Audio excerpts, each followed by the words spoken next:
Hello educators, this is your crazy educational consultant, Michael David Harrison, and I'm here today to answer one of your burning questions of the week.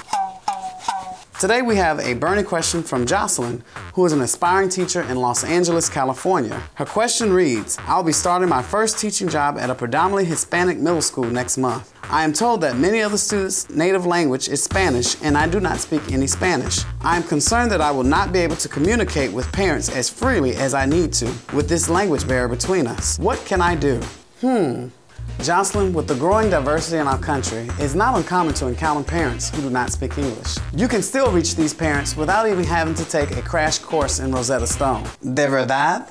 Today, I want to share 3 strategies of what you can use to overcome the language barrier when encountering non-English speaking parents. But first, let me share some wisdom of what not to do when meeting with non-English speaking parents. Oh boy, it's about to get real! First off, do not speak loud as if the parents cannot hear you. Speaking loud does not ensure that they understand you. It simply reflects your unfamiliarity with and insensitivity to non-English speaking parents. Lack of language does not indicate lack of intelligence. Our non-English speaking parents are just as smart, if not smarter, than our English speaking parents. Thank you for coming, Miss Pena. Felipe is failing my class because of his behavior.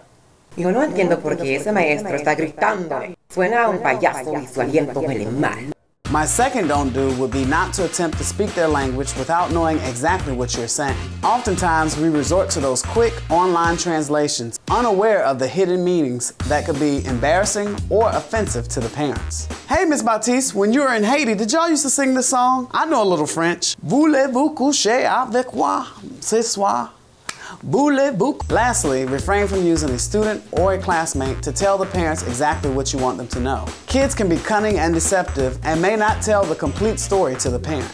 Yes, I really need Felipe to stop making excessive noises in classes because it's really distracting other students. Ay, mamá, tío que algunos estudiantes cerca de mí hacen ruido, pero el maestro va a saber quiénes son. Now that we got the don't do's out the way, today I want to suggest 3 strategies that you can do to overcome the language barrier and bridge the communication gap between you and the parent without building any walls. My first strategy would be to simply find an interpreter on campus or within your district who will be willing to interpret for you. It may be a colleague or an administrator or even a custodian. Tell them in advance what's going on so that they can be prepared for the parent meeting. Thank you so much. This is what the student said that I want to share with the parent.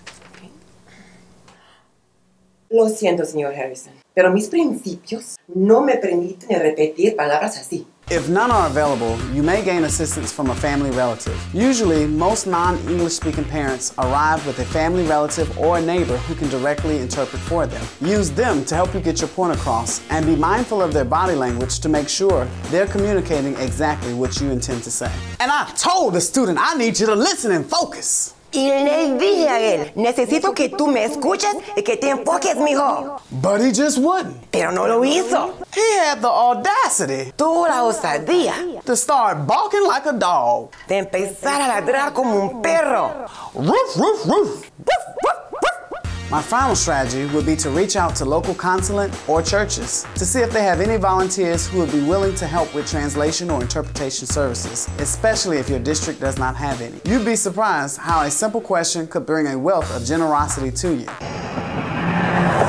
Now, Jocelyn, before I go, I have a special friend, Shanidria Wagner, a nationally recognized bilingual educational consultant with 20 years experience as a consultant. Miss Shanidria Wagner, ¿Cómo se dice? Hello, my name is Mr. Harrison. Buenos días. Buenos días. Me llamo señor Harrison. Me llamo señor Harrison. ¿Cómo se dice? I'm glad you came to our meeting. Gracias por venir Gracias por venir a nuestra reunión. ¿Cómo se dice? I am honored to be working with your child. Es un honor Es un honor enseñar a su hijo. Okay, let's keep it real. ¿Cómo se dice? Your child is getting on my last nerve and I need him to sit down and be quiet. Desafortunadamente, su mal comportamiento interrumpe la instrucción. Necesito que se siente y que preste atención. Okay, yeah.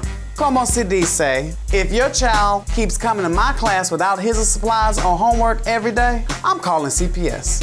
Si su hijo sigue yendo a la escuela sin sus útiles y sin la tarea, yo tendré que llamarle a su trabajo. Ah, bueno.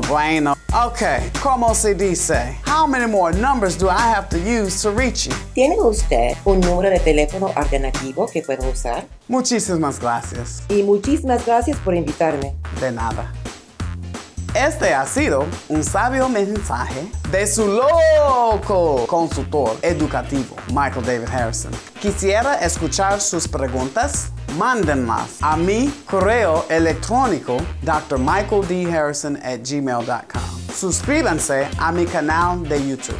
Manténganse en sintonía la próxima semana. Usted es profesional titulado. Usted ha sido llamado a esta profesión. Vaya y cumpla su propósito. And remember, tough times don't last forever.